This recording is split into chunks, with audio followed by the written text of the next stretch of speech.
కోటప్ప కొండ మీద పరమశివుడు ఉంటాడు. చాలా చాలా ఆశ్చర్యకరమైనటువంటి క్షేత్రం. ఆ పరమశివుడు అక్కడ దక్షిణామూర్తి స్వరూపంతో ఉంటాడు. దక్షిణామూర్తి స్వరూపంతో ఉన్నటువంటి పరమశివలింగం ఉన్న ఏకైక క్షేత్రం బహుశా కొండ మీద నాకు తెలుసున్నంత వరకు ఆంధ్రదేశంలో కోటప్ప కొండ ఒక్కటే. ఆ కోటప్ప కొండకున్న గమ్మత్ ఏమిటో తెలుసా అండి? ఒక గొల్లభామకి పరమశివుడు ఇచ్చిన వరం. ఎన్నడూ కాకి వాలదు. ఆ కొండంతటి మీద పగలు కాదు రాత్రి కాదు ఎన్నడూ ఒక్క కాకి మీకు కనపడదు. కోటప్ప కొండ కింద బోల్డని కాకులు ఉంటాయి. కోటప్ప కొండ ఎక్కడ మొదలెట్టినప్పటి నుంచి చూడండి, ఒక్క కాకి అంటే ఒక్క కాకి మీకు ఆ కొండ మీద వాలదు. ఎక్కడ ఓ చెట్టు మీద రాతి మీద వాలదు. కారణం, ఒక గొల్లభామ రోజు అక్కడ ఉన్నటువంటి శివుడికి తీసుకొచ్చి అన్నం పెడుతుండే, పెరుగు అవి ఆయన తింటుండేవాడు. నువ్వు ఊళ్ళోకి రా అంటుండేది ఆవిడ. అంటే ఆయన నవ్వేసి ఉడుకునేవాడు. దక్షిణామూర్తి ఆయన నిశ్శబ్దంగా ఉండేవాడు. ఆవిడ ఒక రోజు తీసుకొస్తూ చల్లకుండా తీసుకొచ్చి అక్కడ పెట్టి కూర్చుంది. బడలికి కూర్చుంటే ఒక కాకి వచ్చి వాలికి ఆ పెరుగు కుండ కింద పడిపోయింది. అయ్యయ్యో, పైనున్న పెద్ద ఆయనకి పెరుగు పట్టుకెడుతున్నాను,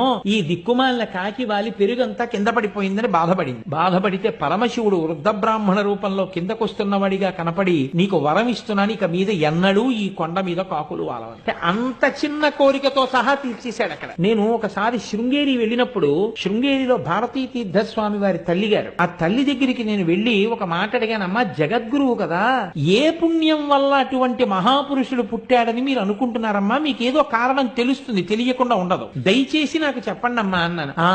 నాయన ఏముంటుంది నాయన చెప్పడానికి అన్నారు ఆవిడ. నేను అందరూ వెళ్ళిపోయాక మళ్ళీ అడిగాను. అందరూ వెళ్ళిపోయాక అడిగి లోకం అంతటికీ చెప్పుకొస్తున్నాను, అది వేరు మాట అనుకోండి. అలా కాదమ్మా, మీకు ఏదో కారణం ఉంటుంది, ఖచ్చితంగా మీకు తెలుస్తుంది, ఏ కారణానికి అంతటి మహాత్ముడు మీ కడుపున పుట్టాడమ్మా అని అడిగాను. అడిగితే ఆవిడ నాతో ఒక మాట చెప్పారు. నరసరావుపేటలోనే ఆవిడ కడుపున పడ్డారు భారతీ తీర్థస్వామి. నేను చిన్నతనంలో మా తండ్రి గారు ప్రతిరోజు కూడా మడి కట్టుకుని కోటప్ప కొండ ఎక్కి పరమశివుడికి నీళ్లు పోసుకుని కిందకు వచ్చేవారు అభిషేకం చేసి. తెలిసో తెలియకో మా నాన్నగారి వేలు పట్టుకుని రోజు పరిగెత్తుకుంటూ నేను కూడా కోటప్ప కొండ ఎక్కేదాన్ని. ఎక్కి నమస్కారం పెట్టుకుని, పిల్లలం కదా నాయన, కిందకి దిగిపోయేవాళ్ళం. ఎన్ని పర్యాయాలు ఎక్కానో, ఎన్ని మార్లు నమస్కరించానో, ఎన్ని మార్లు దిగానో నాకు తెలియదు. కానీ ఏ దక్షిణామూర్తి స్వరూపం జ్ఞానమూర్తి అక్కడ ఉన్నాడో, ఆ జ్ఞానమూర్తి సేవకి అన్ని మాటలు కొండెక్కిన ఫలితమేమో, అంతటి మహాజ్ఞాని, అన్ని వేదములు చదువుకున్నవాడు, అన్ని ఉపనిషత్తులు చదువుకున్నవాడు, శంకరాచార్యుల వారి చేత ప్రతిష్ఠింపబడిన పీఠానికి పీఠాధిపత్యం వహించగలిగినటువంటి